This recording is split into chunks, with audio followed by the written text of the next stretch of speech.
I was born in Rocky Mountain, North Carolina. My father was going to grad school in North Carolina. I spent most of my informative years here in Colorado. I have an older sister named Lisa, and we grew up in Aurora, Colorado, which is kind of a working class neighborhood. I was active in sports and really grew up in a family environment that was very nurturing. In spite of my parents' sometimes political affiliation, they taught me three very conservative principles. Number one is never to chase your dream, but they wanted me to go off to college and figure out how to make a living. Second thing is they taught us really responsibility and accountability. Went to Gateway High School in Aurora, and I participated in basketball and baseball, and was a fairly decent basketball player there. It didn't overwhelm me. It encouraged me. I felt confident in my approach, even though it was an environment that maybe I wouldn't have been a good fit at another larger school. And I would say another thing that was very beneficial to me is, New Mexico State University, the professors were a big part of the educational process. And, talking to other friends and people that went to other schools, they were educated by people that were probably in their peer group, might be 24, 25, that were graduate assistants. So I think that professional teaching aspect of NMSU was something that was very attractive to me. I get a call from my mother, who was a secretary, and today we call them admin assistants, at Martin Marietta. And there was like 16,000 employees that worked for Martin Marietta, now Lockheed Martin. And her department needed a player for the department softball team. And so, I played baseball. I was a pretty good softball player.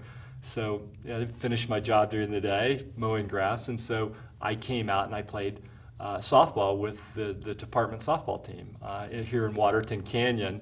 And so lo and behold, I was pretty good. It was an old fat man's league, so it wasn't hard to be that good and stand out. So I played the next week as well, and they came back and said, hey, we're in violation of league rules. So to my benefit, they offered me a summer internship. So I started working at Martin Marietta in the summers. So I did summers and Christmas break, and I was just thrilled to have to take a shower before I went to work as opposed to when I got home from work. So it was a good experience. So that led me to really experiencing people that were in the business world. One of the professors that was very influential to me was a guy named Sam Goldman. And Sam was an East Coast guy, and I'd spent most of my life out west, and he seemed to bring a lot of relevant real-world examples to his classroom. Sam taught me, hey, if you're a business guy, you ought to be reading the Wall Street Journal, and certainly I've done that over the last 30 years, thanks to Sam and his influence. I met Sarah on her 20th birthday, and I walked into the birthday party, and I told the guy I was with, I'm going to marry that girl, and of course, he said, you're not going to marry that girl. She, all that. But one thing led to another. And we've been married for 22 years. We have two great kids. Katie, who's 15 years old, and she's a sophomore at Cherry Creek High School. And my son, Zach, is 12. And Sarah is a great mom. She puts up with me. And we've really had a great marriage and a great family life. Sarah's very active in the community as far as the philanthropic community. Her passion is around education reform. So we really think as a business leader in this community that it's important that you invest in the community, and certainly my wife and I have made it a point to be very active in our community. We like to take our kids around the country. We've been fortunate enough to go to Hawaii a few times. We took our family to New York City for a week's vacation. So we really wanted our kids, Sarah and I, to experience things that maybe we weren't offered as kids. So we've traveled a lot. We always, my admin knows that every spring break and fall break, that we're going to go somewhere, and we block out that time. Work very hard at what I'm doing, but when we take that vacation, it's all about families. I started networking with some friends that I was playing in a summer in a morning time basketball league with, and the CFO at Loveless said, "Hey, have you ever considered sales?" And I said, "Well, no, I'm a finance guy, you know." And he said, "Well, you might be good at sales."